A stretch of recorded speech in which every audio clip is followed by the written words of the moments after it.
Leo was only 10, but his heart carried the weight of a man. It had been 3 years since the Great Separation fractured his small family, leaving him with only a faded drawing of his mother, Elara. The only clue he held was the memory of her saying she was headed west, where the lights never sleep. This December, the frost bit harder than usual in the small northern town of Oakhaven. He spent his days mending boots for the local cobbler, meticulously saving every copper coin. But tonight was Christmas Eve. The snow fell like powdered sugar on the eaves of the houses.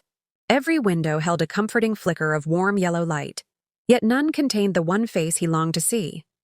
An elderly woman, known only as the Lamplighter, noticed Leo sitting on a frozen bench, tracing the outline of his precious drawing. She sat beside him, her voice gentle as the falling snow. "The West is a long journey for a young heart child." Leo sighed, the mist from his breath hanging in the cold air. "I know, ma'am. But she's out there somewhere." The Lamplighter smiled, her eyes crinkling kindly. "I saw a woman like the one in your picture not so long ago. She came through here, a traveler, asking about work in the big city south of the Western Mountains, the one known for its great humming clock tower."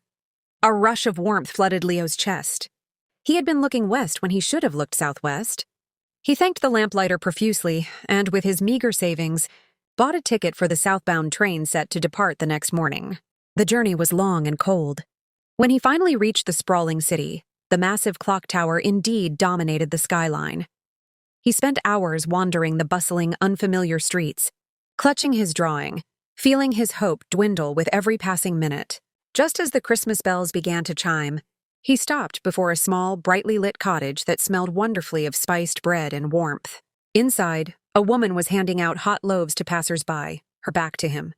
There was something intensely familiar in the way her dark hair was braided.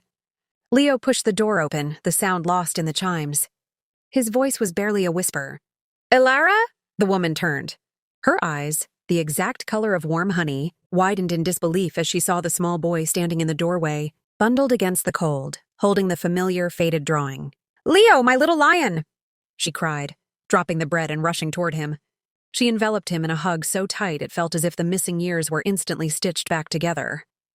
Elara explained that she had traveled further than intended, found steady work baking in the city, and had been saving desperately to send for him, not knowing exactly where he had settled. On that cold, silent Christmas night, tucked away in the warm cottage by the towering clock, they sat together, finally home. The Christmas bells rang out, not for a lavish feast or glittering gifts, but for a humble mother and her son, reunited after a long, lonely winter. It was the happiest ending Leo could ever have dreamed of.